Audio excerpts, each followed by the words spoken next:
সত্যি সত্যি মনে হচ্ছে কোনো এক অচেনা জনপদে চলে এসেছি। চর খানপুর একবারে বিধ্বস্ত করে দিয়েছে এই প্রমত্তা পদ্মা নদী। দেখুন, গরুগুলো আশ্রয় নিয়েছে কিছু উঁচু উঁচু জায়গায়, পাড়ের উপরে।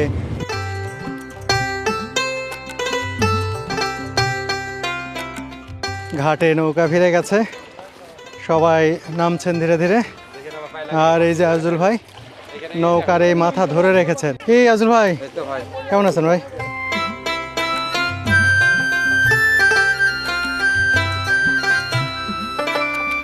আজুল ভাই শুরুতে বলছিলেন যে 5 কাঠা হলেই তার হয়ে যায় আর কি একটা বাড়ি। আমি বলছিলাম 5 কাঠা না, আপনি 10 কাঠাই নেন।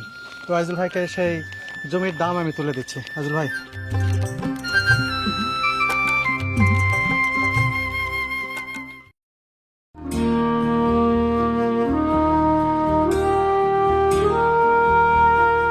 ভরা বর্ষায় মারাত্মকভাবে ফুলে ফেঁপে উঠেছে পদ্মা নদী।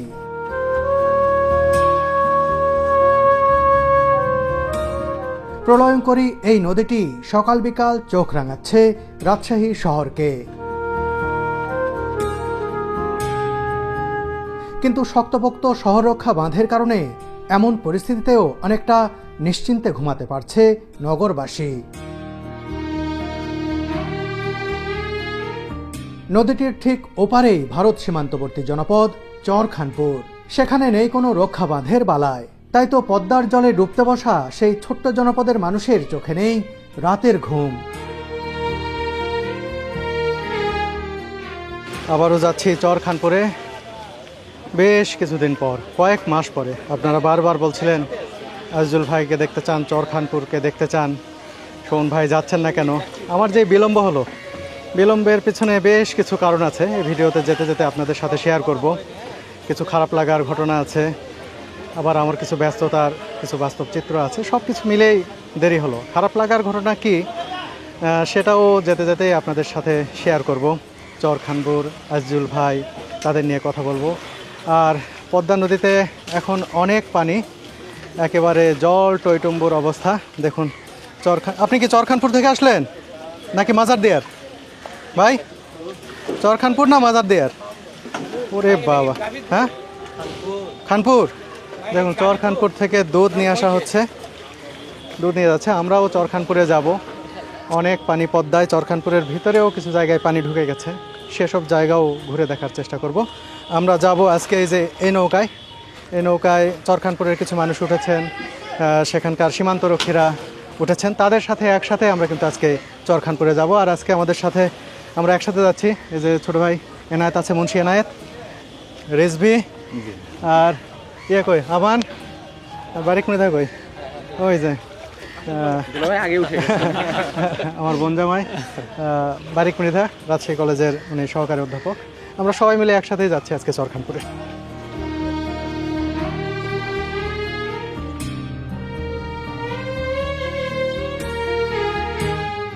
মাঝি ভাই, নাম কি আপনার জানো? রবিল ভাই। নৌকাটি ঘাট থেকে সরিয়ে নেওয়া হচ্ছে।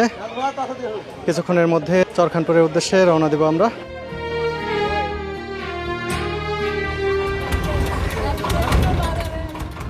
নৌকা স্টার্ট দিল।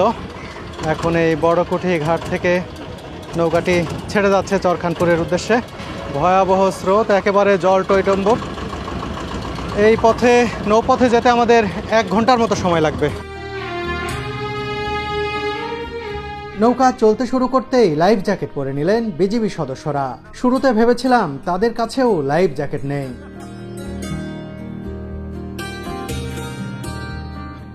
নৌকাটি মাঝ নদীতে যাওয়ার আগেই প্রবল স্রোত আর ঢেউয়ের তোড়ে ভয়ঙ্করভাবে দুলতে শুরু করলো।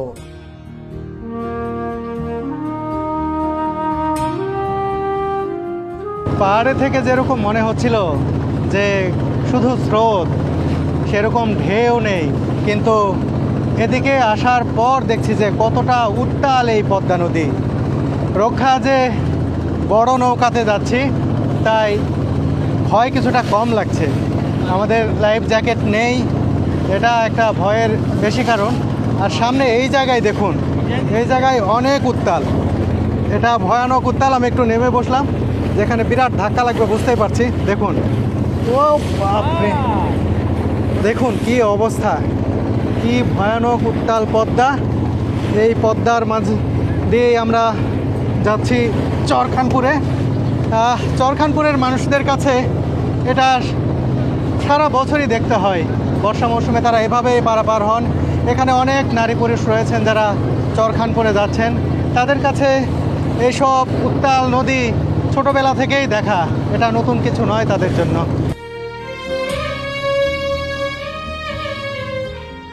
প্রতি বছর এই সময়ে ফারাক্কার প্রায় সবগুলো গেট খুলে দেওয়া হয়, আর তাতেই ভেসে যায় বাংলাদেশের ভাটির জনপদ। আবার শুষ্ক মৌসুমে যখন পানির খুব দরকার, তখন থাকে ফারাক্কার অধিকাংশ গেট বন্ধ। আসলে এক ফারাক্কাই এই অঞ্চলকে ফেলে দিয়েছে পরিবেশ বিপর্যয়ের মুখে। চলার সময় ছোট ছোট পাখিরা ওড়াউড়ি শুরু করলো আমাদের নৌকার চারপাশে। এই পাখিগুলো পদ্মার চরেই থাকে। চরগুলো ডুবে যাওয়ায় তারাও নিশ্চয়ই বিপাকে পড়েছে।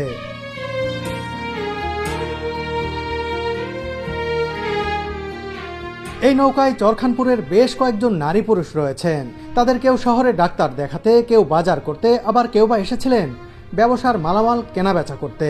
দেখি একজন মুখ লুকাচ্ছে এখানে, আমাকে দেখে একজন মুখ লুকাচ্ছে। আপনাকে তো চেনা লাগছে, দেখি মুখ কাপড়টা সরান দেখি। আপনি আমাকে দেখছেন? তাই আমি চিনতে পারিনি, আমার ছেলে আমি চিনতে পারিনি। চিনতে পারছেন?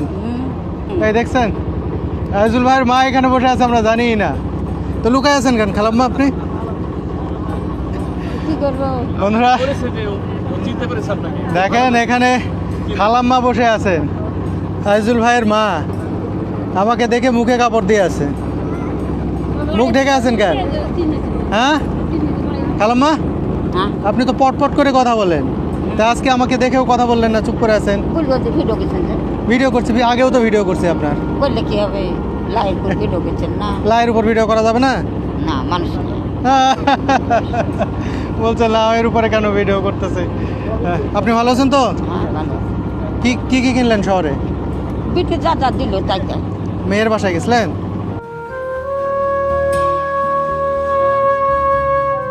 বর্ষার জলে মিডল চরের অধিকাংশ জমি ও বসতভিটা ডুবে গেছে।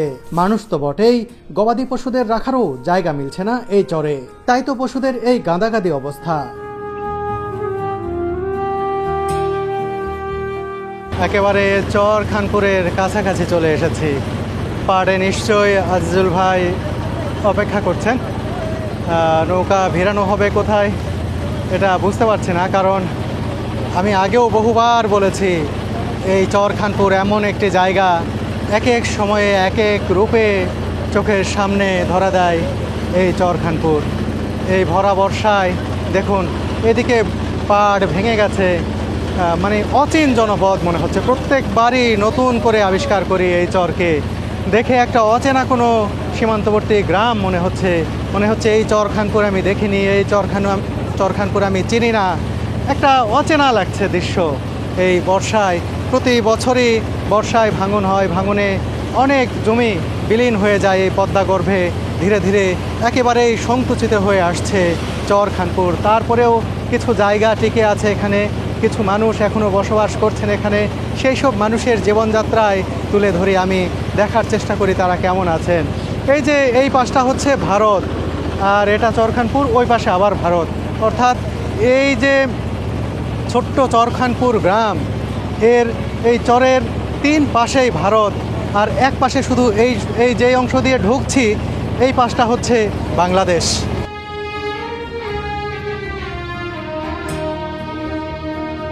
বন্ধুরা চরখানপুর গ্রামে চলে এসেছি। আজিজুল ভাইয়ের বাড়ি আরও সামনে, এইদিকে কিন্তু ঘাট, আর একটু পরে গেলে আমরা ঘাট পেয়ে যাব। এইদিকে অনেকগুলো নৌকা একসাথে দেখতে পাচ্ছি, আর এইদিকে দেখতে পাচ্ছি মাছ ধরার কিছু ফাঁদ তারা সাজিয়ে রেখেছেন। আজিজুল ভাই বলছিলেন যে নদীতে যখন পানি খুব বেশি হয় তখন মাছ বিশেষ একটা পাওয়া যায় না, তখন কিন্তু মাছের সংকট দেখা দেয়। কি জল টইটম্বুর চরখানপুর। এই যে দেখুন নদীর জলে হাঁস ঘুরে বেড়াচ্ছে, ওদিকে গরু দেখছেন কিছুটা উঁচুতে, আর বাড়ির পাশে একটি নৌকা ঘাটে বেঁধে রাখা হয়েছে।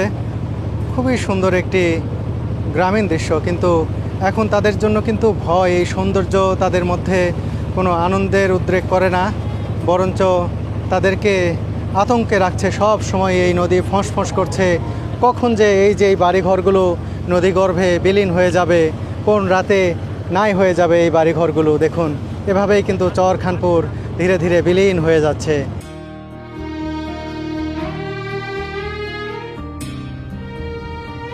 বন্ধুরা, এখানেও দেখতে পাচ্ছেন নদী থেকে এই যে কাশবন, এগুলো কেটে নিয়ে আসা হয়েছে। এগুলো গোখাদ্য, বিশেষ করে মহিষ এই খাবারগুলো খেয়ে থাকে বেশি। ওই যে দেখুন, একটা মহিষ কিন্তু খাচ্ছে। বলা হচ্ছে যে ধাক্কা লাগবে একটু। বসে গেলাম যে এখানে নোঙর করবে, যখন নোঙর করে তখন একটা ধাক্কা লাগতে পারে, সেই জন্যই বসলাম।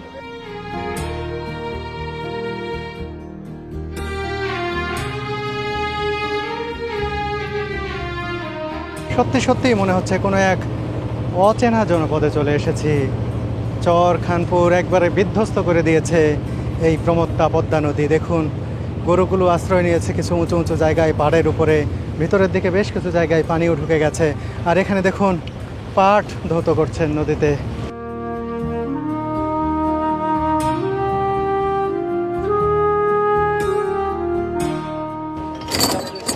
বন্ধুরা, চরখানপুরের একটি ঘাটে কিছুক্ষণের জন্য নোঙর করা হলো, যেখানে এই যে আমাদের সীমান্তরক্ষী বিজিবির ভাইয়েরা নেমে যাচ্ছেন। এখান থেকে তাদের অফিসটা কাছে হয়, এদিক দিয়ে তারা যাচ্ছেন। তাদের সাথে এসে আমাদের খুব ভালো লাগলো গল্প গুজব করতে করতে। ভাই, ভালো থাকবেন আপনারা। হ্যাঁ হ্যাঁ, আমি দেখছি আপনাদের ক্যাম্প, অনেকবার দেখছি। ঠিক আছে ভাই, ভালো থাকবেন। হ্যাঁ, সবাই একে একে নেমে যাচ্ছে। আমরা এখানে নামবো না, আমরা আরও একটু সামনে গিয়ে নামবো। আর ওইদিকে দেখুন, একজন মাছ ধরার ফাঁদ নিয়ে যাচ্ছে। এই ফাঁদগুলো কিন্তু নদীর ধারে পাতা হবে। এখন পাতবে, আবার রাতে একবার দেখবে, ভোরে আবার দেখবে।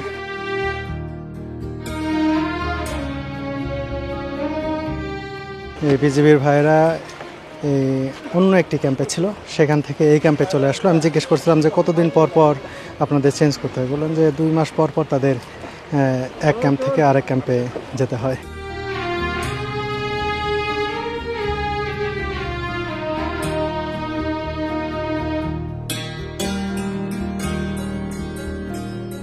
ওই যে দূরে দেখা যাচ্ছে আজুল ভাইকে, দাঁড়িয়ে রয়েছেন। কি আজুল ভাই, কি অবস্থা? ভালো আছেন?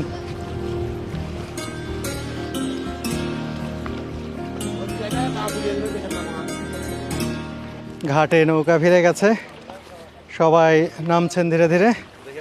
আর এই যে আজুল ভাই নৌকার এই মাথা ধরে রেখেছেন।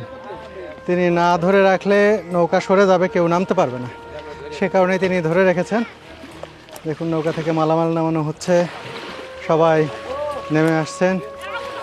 ওই যে আজুল ভাইয়ের মাও নেমে আসবেন, তিনি তার মেয়ের বাসায় গিয়েছিলেন শহরের দিকে, সেখান থেকে আসতেছেন। কি আজুল ভাই, কেমন আছেন ভাই? অনেকদিন পর দেখলাম আপনাকে। আপনিও তো দেশ বিদেশ ঘুরে বেড়াচ্ছেন দেখতেছি।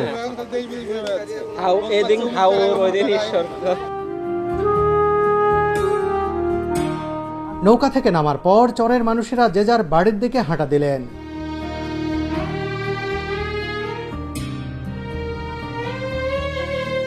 আজিজুল ভাইয়ের মা তথা খালাম্মাও তার মেয়ের দেয়া জিনিসগুলো নিয়ে চলে যাচ্ছেন নিজ বাড়ির দিকে।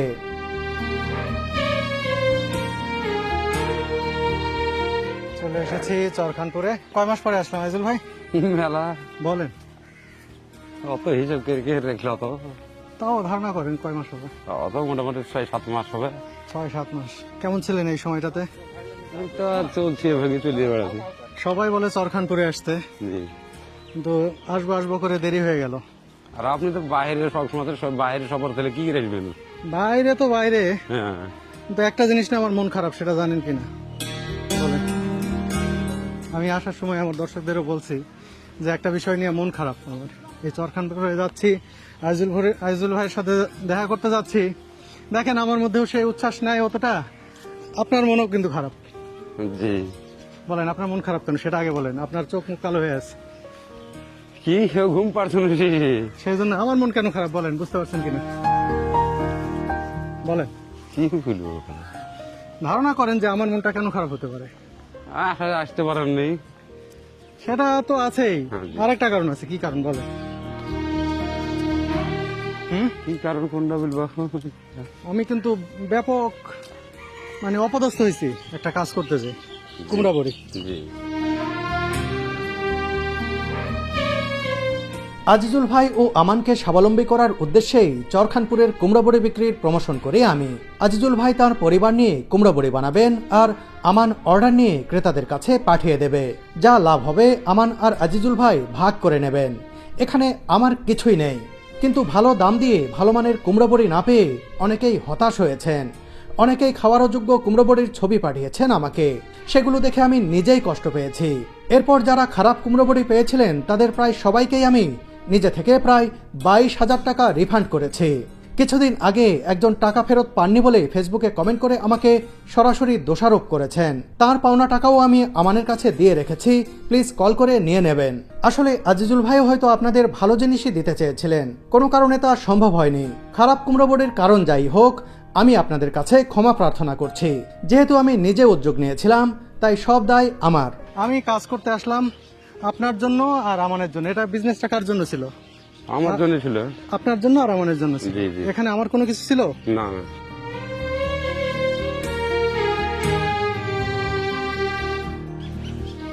কই বাসায় কে আছে? কাউকে তো দেখি না। লাকি, কেমন আছেন আপনারা?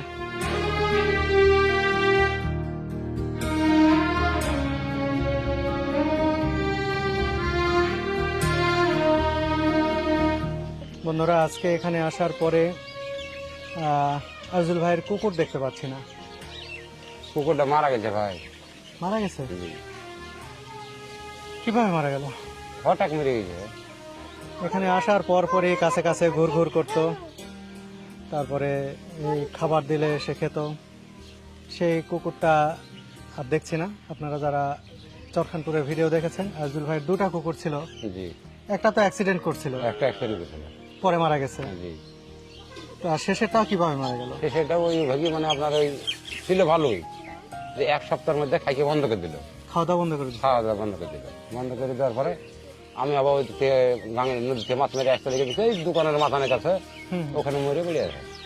আহা, তবে আবার নিয়ে এসে বা এখানে খুঁড়িয়েছে, যখন খুঁড়িয়ে খুব ভালো স্বাস্থ্যবান ছিল তো কুকুরটা। জি। এই কুকুরের জন্য আমাকে অনেকেই বলেছিলেন যে শোন ভাই থাইল্যান্ড যান, বিদেশে যান, বিভিন্ন জায়গায় যান, কুকুরের খুব ভালো খাবার পাওয়া যায়, নিয়ে আসেন। আবার অনেকে কমেন্ট করেছিলেন যে ঢাকায় পাওয়া যায়। কোনো বাড়ি নিয়ে আসা হয়নি, আনবো নিয়ে আসবো, মেন কথা হলো আর রুদিতে নাই। হয়নি। মেন কথা আর রুদি নাই। তো সেই কুকুরটা মারা গেছে।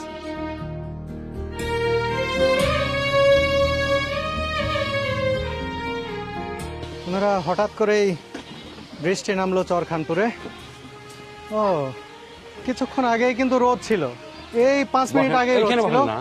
আর এখন দেখুন যে চেয়ার বসে যাবে। বৃষ্টি নেমে এলো। একবারে কালো মেঘ আকাশে। দেখুন, মাচায় আমরা বসেছিলাম, এই যে মাচায়, মাচা থেকে সবাই উঠে আজিজুল ভাইয়ের বাড়ির ভিতরে চলে গেলেন কয়েকজন।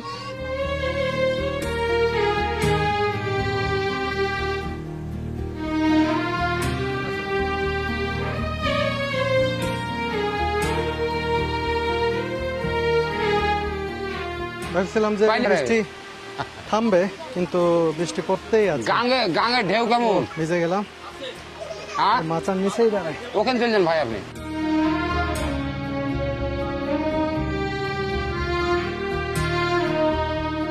বৃষ্টি এলো আবার ছেড়েও গেল 10 মিনিটের মধ্যেই। এখন আবার দেখে মনে হচ্ছে যে একবার পরিষ্কার আকাশ। আজিজুল ভাইয়ের সাথে চরখানপুর ঘুরে দেখতে বের হয়েছি যে কি অবস্থা। আজিজুল ভাই, জি। এগুলো এই উপরে পানি উঠছিল নাকি? লেগলে পানি উঠেনি ভাই। দেখুন, পাট জাগ দেয়া হচ্ছে।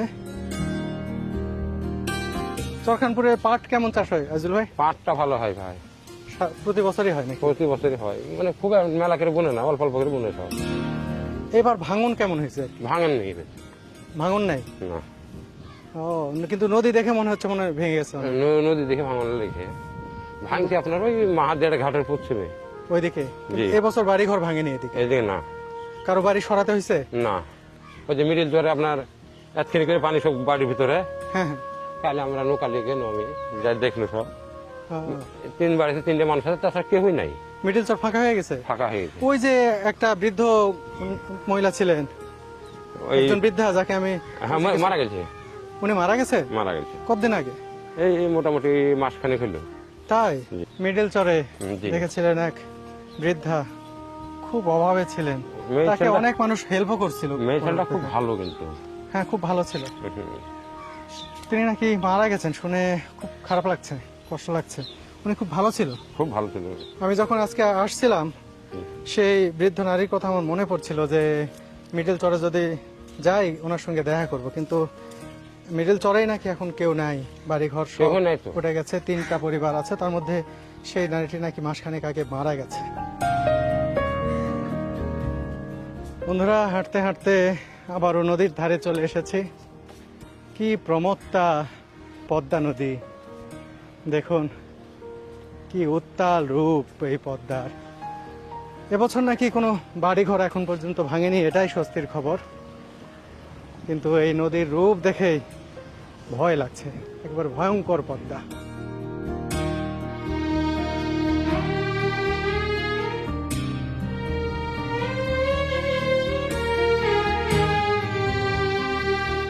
গরুগুলা এখানে কেন? ওই যে মাঠ সব ডুবে গেছে ভাই, কিছু নাই, যে দাঁড়াইনে জায়গায় নাই। এই গরুগুলা কি আগে মাঠে থাকতো? সব মাঠে থাকতো, এই যে মাঠ দিয়ে সব লাটালুটি থাকতো সব। হুম। এখানে খালি এসে খাওয়াচ্ছে এখন। আচ্ছা, এটা তো উলু না, মানে কাশবন। কাশ বনে এটা গরু খাইতে পারে নাকি মহিষে খায় শুধু? অন্য গরু তো খাই, মোষও খায়। তাই? এখন জানের বাগাতে ভাই খাইছে, কি রে উপায় তো নাই। এগুলো তো ধার আছে, জিভা কেটে যাওয়ার কথা। হ্যাঁ, প্রচুর ধার। এই যে এখানে দেখুন পাট ছাড়াচ্ছে, পাটের আঁশ ছাড়াচ্ছে বেশ কয়েকজন। খুব সুন্দর সোনালী আঁশ, দেখুন খুব সুন্দর করে এই আঁশগুলো ছাড়ানো হয়েছে। এগুলো আবার বিক্রি করবেন তারা। নদীতে, পদ্মা নদীতে ভিজিয়ে রাখা হয়েছে, এখানেই আঁশ ছাড়ানো হচ্ছে। আবার দেখুন এই যে গরুকে এই কাশ বনগুলো এগুলো কেটে নিয়ে আসা হয়েছে, সেগুলো খেতে দেওয়া হলো। না খাইলে তো উপায় নাই, জীবন তো বাঁচানি লাগবে। এগুলো না বন্যা পানি হয়েছিল, এগুলো সব ডুবেছিল। হ্যাঁ, এগুলো সব ডুবেছিল। এই যে দেখুন বাচ্চারা মাদ্রাসা থেকে ফিরে আসছে। এই মাদ্রাসায় গেছিলে তোমরা? মাদ্রাসায় গেছিলে?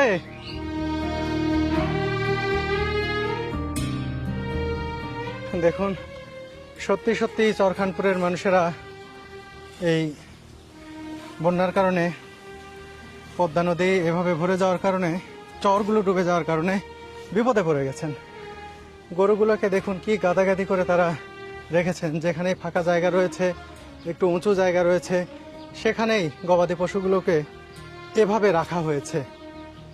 আসলে এই সময়ে এই পশুগুলোর খাবারের যোগান দেওয়াও তাদের জন্য বেশ কঠিন কাজ। কারণ যখন চরে ঘুরে বেড়াতো ঘাস খেয়েই তারা দিন পার করে দিত, কিন্তু এখন তাদেরকে এখানে ঘাস কেটে আনতে হচ্ছে, পাশাপাশি আরও অন্যান্য খাবার কিনে এনে খাওয়াতে হচ্ছে।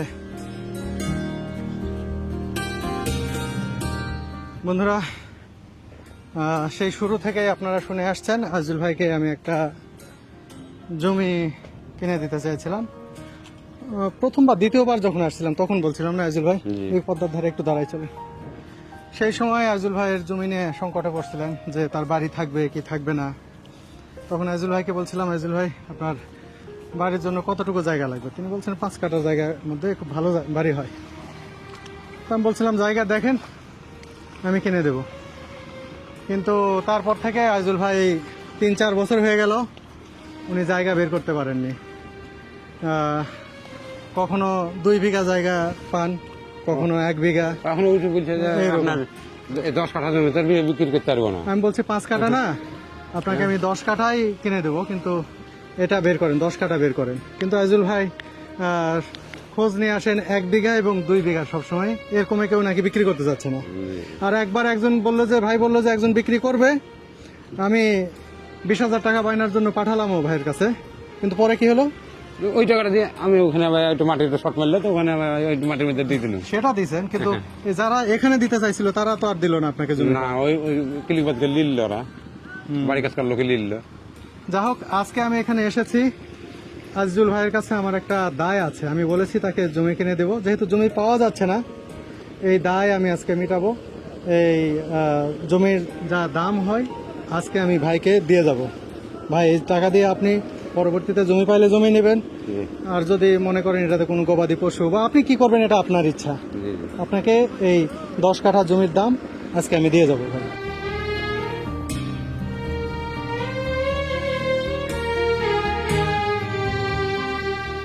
বেশি পানি হওয়াতে কি সমস্যা হচ্ছে বলেন তো? ভালো সমস্যা আমাদের, গরু বাছুর নিয়ে ধরেন সমস্যা, আবার বেশি পানি হলে জমি যদি বালু পড়ে যায় কিছু কিছু।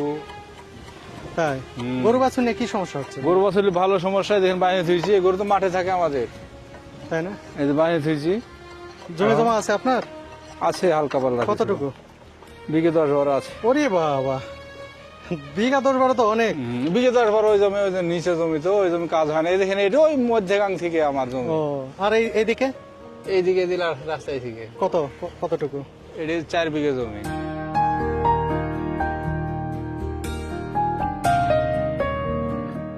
এত পানি এবং এই পদ্মার যে ঢেউ, আমার মাঝখানে নৌকা যে দুলছিল অনেক ভয় পেয়েছিলাম, তবে চলে এসেছি। ভালো, খুব ভালো লাগছে এবার, মানে একটা আলাদা পরিবেশ। এখানে অনেক গরু আছে, তো এর খাবারগুলো সংগ্রহ করে একজনকে জিজ্ঞাসা করলাম, বললে যে এই যে কাশবন, এই কাশবন ভেতর থেকে ওরা পানিতে নৌকা নিয়ে যে ডুব দিয়ে নিচ থেকে পানির ভেতর থেকে কেটে ওগুলো সংগ্রহ করছে, যেটা অনেক কঠিন একটা কাজ। এরা তাদের গরুকে হ্যাঁ, এটা গবাদি পশু খাওয়ার জন্য এটা খাদ্য ওই যে দেখেন আপনার পেছনে নিয়ে আসতেছে এগুলা কাশবনগুলো জি কেটে নিয়ে আসছে। এইগুলো, জি, এটা নাকি খুবই, মানে এটা কষ্টের কাজ, ডুব এবং- দিয়ে কাটতে হচ্ছে। হ্যাঁ, ডুব দিয়ে কাটতে হচ্ছে পানির নিচে। তো আমি এটা জানতাম না, আজকেই দেখলাম। এবং গবাদি পশু নাকি এগুলো খুব ভালো খাচ্ছে। আর না, অন্য খাবার তো নাই, জি। এটা ধারালো, কিন্তু অনেক সময় জিভ কেটে জি, জি, যায়। জি। তারপরে এই যে দেখুন সংগ্রহ করা কঠিন। এই যে নিয়ে আসছে গবাদি পশুকে খাওয়ানোর জন্য এরকম করে কাশবন কেটে কেটে নিয়ে আসছেন চরখানপুরের মানুষেরা। আরেকজন ব্যক্তি বললেন আমাকে যে আমি থাকি ওই যে রাজশাহী কলেজের ওইখানে, তো বলছে যে আপনি তো আমার প্রতিবেশী, শুধু নৌকাটা পার হলেই, মানে নদীটা পার হলেই আপনি আমার প্রতিবেশী। তো আমি তাই লক্ষ্য করলাম, উনি এখানে ঘুমান আর আমি ওখানে ঘুমাই, মানে ডিরেক্ট একবারে সোজা মাঝখানে সমান নদী। মাঝখানে শুধু নদী। ওই যে রাজশাহী কলেজের বিল্ডিং তো দেখা জি, জি, যাচ্ছে, ওই যে দেখা যাচ্ছে ওই লাল বিল্ডিং, ওই বিল্ডিং এর নিচেই ওখানে আমি থাকি।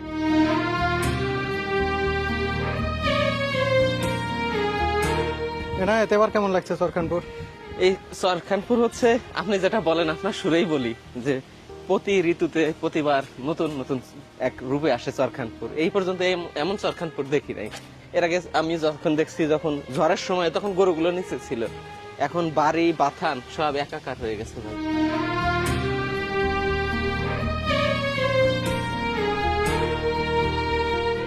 এই যেখানে কেবলই মাছ ধরে নিয়ে আসলেন। আরে সমস্যা নাই, নিয়ে আসেন। আরে বাপ রে, ছোট মাছ তো অনেক, একেবারে তরতাজা মাছ ধরে নিয়ে এসেছেন তারা।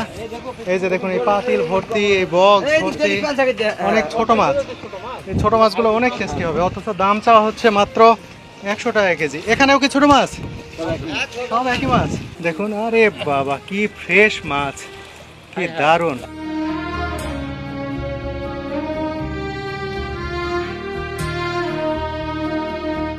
বন্ধুরা, রাজশাহী শহর থেকে আমাদের সঙ্গে এসেছেন জুয়েল ভাই। তিনি আমার জন্য জাম্বুরা নিয়ে এসেছেন, তার নিজ গাছের দুটো জাম্বুরা আমাকে দিয়েছেন। অনেক ধন্যবাদ ভাই। আর আমাদের সাথেই চরে এসেছেন। ভাই, চরে এসে আপনার কেমন লাগছে? এখন থেকে 20 বছর আগে, 25 বছর আগে, 2000 সালে দিকে আমি একবার আসছিলাম, আর 25 বছর পরে আবার সে চরে আসলাম। আর এই টিমের সাথে আসতে পারে সত্যিকার অর্থে খুব ভালো লাগলো। চরের জীবনযাত্রা, গরু বাছুরের যে কি কষ্ট, সাধারণ মানুষের যে খাদ্য খাবার থেকে শুরু করে যে কষ্ট, সেগুলো খুব নিজ চোখে দেখে গেলাম।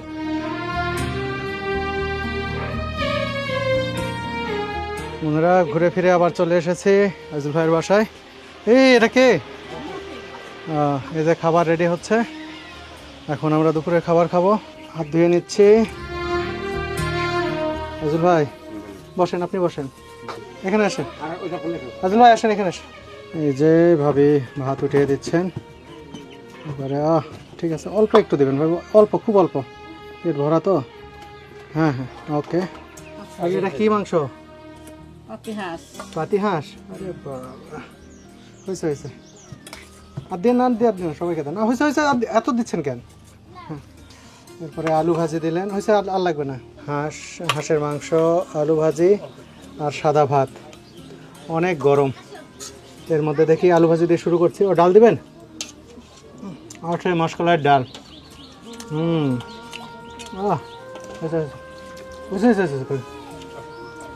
খাওয়া শুরু হয়ে গেছে ভাই। ও হ্যাঁ এই আসো আমার পিয়া এনায় বসো। এই যে দেখুন মাসকলাইয়ের ডাল দিলেন ভাবি, খুবই মজা। এই ডাল যতবারই খাই ততবারই আমার ভালো লাগে।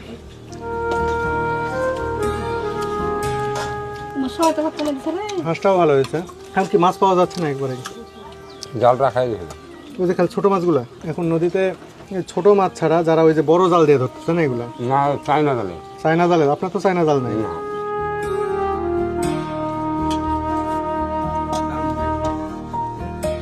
খাবারটা অনেক সুন্দর, ডাল অনেক সুন্দর হয়েছে, তবে দেশি হাঁসের মাংস। তো প্রতিবারই যখন আমরা আসি তখন এখানে মাছ পাওয়া যায়, তবে নদীতে অনেক স্রোতের কারণে মাছ পাওয়া যায় না। তবে সব মিলিয়ে আলু ভাজিটা বেশ চমৎকার ছিল, চরের আলু না। আর হচ্ছে যে মাছ এবং ডাল এবং চরের যে চাউল, এই চাউলের ভাতটা একটু স্পেশাল। তো সব মিলে খুব সুন্দর, ভালো লাগলো।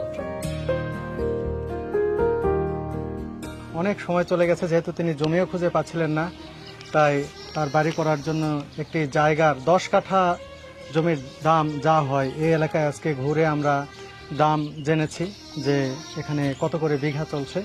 সেই হিসেবে 10 কাঠা জমির যা দাম হয় সেই দামটা আমি আইজুল ভাইয়ের হাতে আমি তুলে দিচ্ছি। তাকে বলেছিলাম যে আইজুল ভাই শুরুতে বলছিলেন যে 5 কাঠা হলেই তার হয়ে যায় আর কি একটা বাড়ি। আমি বলছিলাম 5 কাঠা না, আপনি 10 কাঠাই নেন। তো আইজুল ভাইকে সেই জমির দাম আমি তুলে দিচ্ছি। আইজুল ভাই টাকাটা রাখবেন। ভাই কি করেন না ভাই, আমার একটু ভুল হয়েছে ভাই, বুঝতেছেন? আমার একটু ভুল হয়েছে ভাই। কি নিয়ে? বড় ব্যাপার একটু আমার ভুল হয়েছে। কুমড়া বড়ি তো? এটা কোনো ইয়া করেন না ভাই। ভাই মানুষে দূরত্ব তৈরি হয়, ভুল হয়, আবার সম্পর্ক ঠিকও হয়।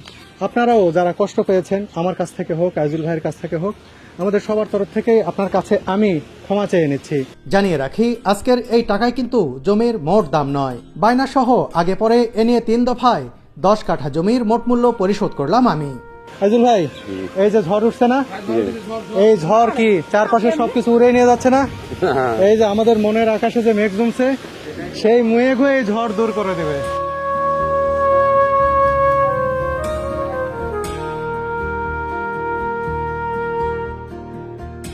বৃষ্টি চলে এসেছে, বৃষ্টির মাঝেই মিষ্টি দেয়া হচ্ছে, চকলেট দেয়া হচ্ছে, মানে ললিপপ, সব কিছু সবার হাতে দেয়া হচ্ছে।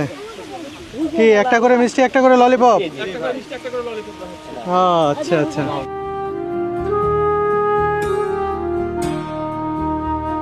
ভাবি তাহলে থাকেন আপনারা। এই কুলসুন থাকো, হ্যাঁ এই থাকো লাকি। চলে যাওয়ার সময় হলো চরখানপুর থেকে। এই ঘাটে চলে এলাম, ঘাটে আসতেই দেখি কি অবস্থা, আর একটি নৌকা আসলো মাছ নিয়ে। ও অনেক মাছ তো পাইছেন? ওরে বাবা, ওই ছোট মাছগুলাই, পুঁটি দেখতে পাচ্ছি, ছোট ছোট অনেক মাছ দেখতে পাচ্ছি নিয়ে এসেছেন। এরে বাপ রে, কত মাছ! এগুলো কি মাছ? পুঁটি তো না, এগুলো বড় হতো আর কি, পোনা মাছ আর কি। পোনা মাছ, এটা হচ্ছে কাতলা মাছের বাচ্চা।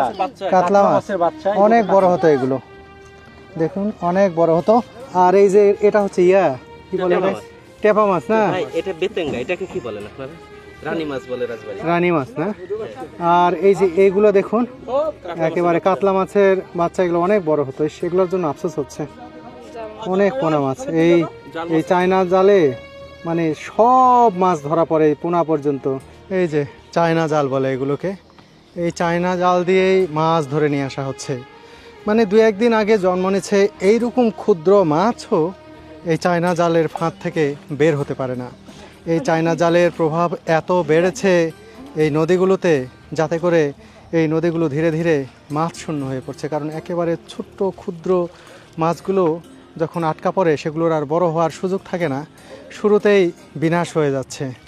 এগুলোর আইন হয়তো আছে, কিন্তু এগুলোর কোনো প্রয়োগ নেই, দেখার কেউ নাই। এ কারণে কিন্তু ধীরে ধীরে আমরাই মাছ সংকটে পড়তে চাচ্ছি, যে প্রাকৃতিক উৎস থেকে যে মাছগুলো আসে সেগুলো ধীরে ধীরে ধ্বংস হয়ে যাচ্ছে।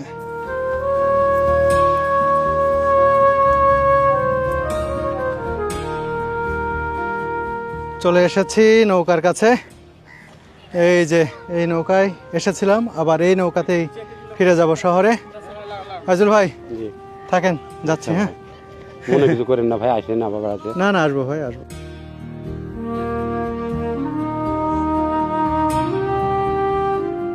আজিজুল ভাইকে বিদায় জানিয়ে চরখানপুর পেছনে ফেলে আমরা এগিয়ে যেতে থাকলাম রাজশাহী শহরের দিকে। আজকের রাজশাহীর আকাশে যত মেঘের আনাগোনা, আমার মনের আকাশ তার চেয়েও বেশি মেঘাচ্ছন্ন। আজকের এই নদী যতটা উত্তাল, আমার মনটা তার চেয়েও বেশি উত্তাল। জানি এক সময় মেঘ ভেঙে বৃষ্টি নামবে, বর্ষার পানিও নেমে যাবে, তখন পরিষ্কার হবে আকাশ, শান্ত স্নিগ্ধ হবে এই নদী।